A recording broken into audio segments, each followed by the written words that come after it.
भागवत कथा ज्ञान यज्ञ के अंतिम दिन श्रीमद् भागवत कथा का रसपान करने के लिए भक्तों का सैलाब उमड़ पड़ा।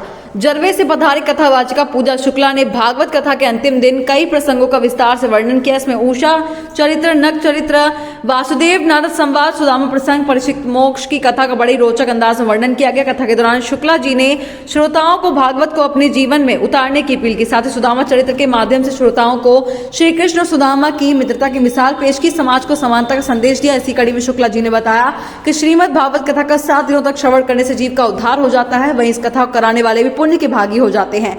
अंतिम दिन सुखदेव द्वारा राजा परीक्षित को सुनाई गई श्रीमद् भागवत कथा का पूर्णता प्रदान करते हुए विभिन्न प्रसंगों का वर्णन किया गया। 7 दिन की कथा का सारांश बताते हुए कहा कि जीवन कई योनियों के बाद मिलता है और कहा कि कैसे जीना चाहिए इसके बारे में उपस्थित भक्तों को भी समझाया। 18 से 26 तक श्रीमद् भागवत कथा का आयोजन बहरता लाल कश्यप, दिलहरण प्रसाद कश्यप, दुलेश्वर प्रसाद कश्यप परिवार की ओर से किया गया है। 26 फरवरी को होमन करके सहस्त्रधारा स्नान किया गया। इसके बाद ब्राह्मण महाप्रसाद वितरण किया गया। रिगनी से सुरेश गुनी की रिपोर्ट। आज बड़े शुभ पावन की बेला में सुदामा चरित्र की जो पावन कथा है, बड़े आनंद के साथ श्री पूजा शुक्ला दीदी ने हम श्रोताओं को बड़े आनंदित किए। हम सब मिल करके उस आनंद उत्सव का ज्ञान भाव से, भक्ति भाव से श्रवण किए और हम सब मिल करके उस भक्ति भाव में मिलजुल करके ज्ञान भक्ति धारा में बहते हुए ज्ञान की गंगा में स्नान किए।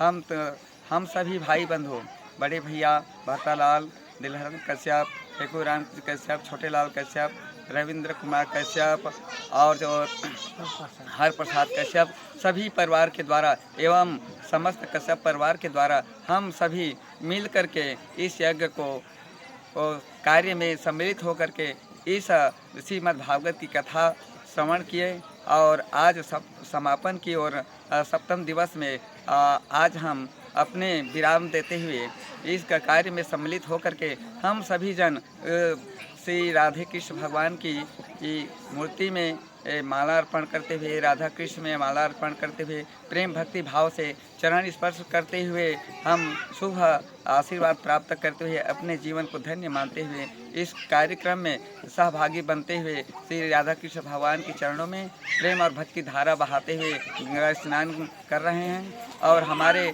गाँव में सभी भाई बंधु मिल करके इस गंगा में समाहित होकर के स्नान कर रहे हैं। सभी भक्तजन, ज्ञानी जन, पुरुष मिल करके, दूर दराज से आवे संत समाज, माता बहनें मिल करके इसमें बहुत जनसंख्या में सम्मिलित होकर के इसमें भी भागीदार बने और अपने जीवन को धन्य समझते हुए श्री भागवत कथा में आनंद का अनुभव करते हुए, ज्ञान की भक्ति धारा में बहते हुए हम उसमें अपने जीवन को समर्पण भाव से भगवान के चरण में समर्पण करते हुए सबका अभिनंदन करते हैं, अभिवादन करते हैं। और साथ ही साथ हमारे पत्रकार जी मेलाराम जिलाध्यक्ष जो हैं, उनके द्वारा यह कार्यक्रम भी सम्मिलित किया गया, जिसमें हम सब मिल करके बड़े आनंद उत्सव के साथ सहभागी बने और हमारे सह परिवार के द्वारा सब कार्य संपन्न हो रहे हैं और होते रहेंगे। हम आशा करते हैं, इस विश्वास के साथ आशा करते हैं हमारे कार्य में सभी भाई बंधु मिल करके संयोजन के द्वारा कार्य संपन्न हुआ और आज यही के साथ हम इस शुभ मंगल कामना को आशीर्वाद प्राप्त करते हुए चरण वंदना करते हैं। बोल राधे कृष्ण भगवान की जय, राधे कृष्ण भगवान की जय।